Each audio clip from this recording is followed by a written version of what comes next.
Kicking off the main card for UFC Vegas 49, we've got Armen Petrosyan and Gregory Rodrigues. Now, both these guys, once again, classic Dana White, I like to call it DWCS, but Dana White Contender Series alumni.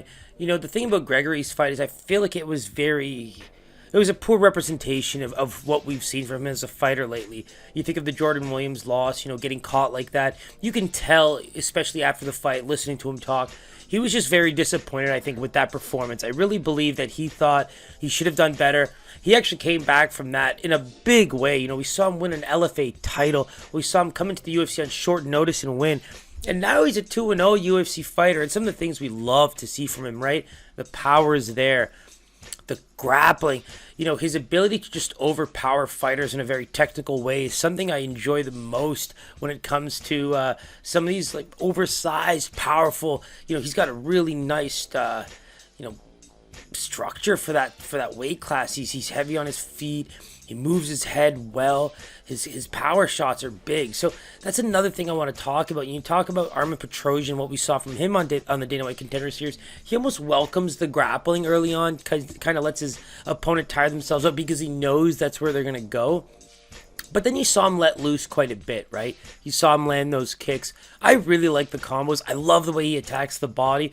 Both of them have really good boxing combinations. And so that's where I'm kind of curious where this fight goes, because I think Petrosyan's going to be able to really stand his ground from a striking perspective. But we see him having to, deal with wrestlers or having to deal with scrambles quite a bit. And I think Gregory's going to have a pretty sound MMA game to bring to the table here. And that's where I'm curious to see with the scrambling, with Gregory's boxing, how well can he do in a fight where, to be quite honest, I think on paper, Gregory deserves all the credit in the world.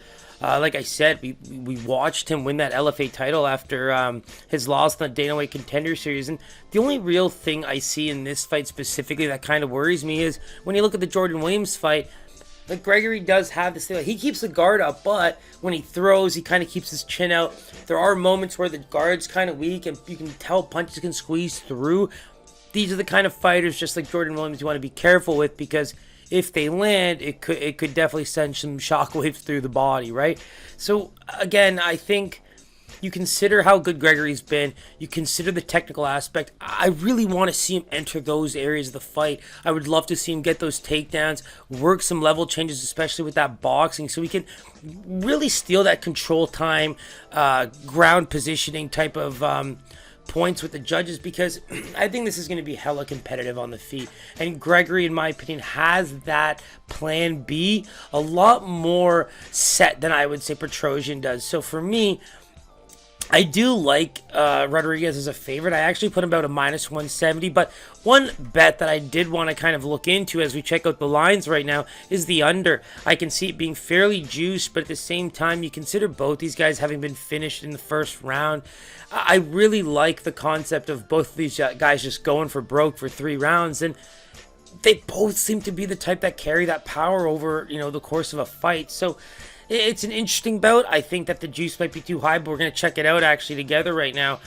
I just want to see some great combos from both guys. I think that if Petrosyan uses kicks a lot more than getting into those boxing ranges, he should be able to do a lot more damage. Those body kicks he was throwing up on the Dana White Contender Series were very, very brutal. And I think those are the areas where with a guy like Gregory, you got to set those combos up, look for those opening shots up top, but use the kicks, use the body shots, use all those things to start setting up your big power shots up top to kind of throw Gregory off, because I think Gregory has that option to switch levels anytime he feels like the striking's not going his way. So I got Rodrigues written down here as a -160. I do think that makes a lot of sense based on what we've seen from him. The LFA title. This is a fight that you'd expect him to kind of be the favorite, but then also, like we said, Armen Petrosyan, the type of style he's bringing, this is just going to be a very exciting fight for both guys. So let's go with Rodrigues, -160. We're also going to check the under here. Give me one sec. And Armen Petrosyan and Gregory Rodrigues. So Gregory Rodrigues -175. Ding, ding, ding. We come in about -160 there.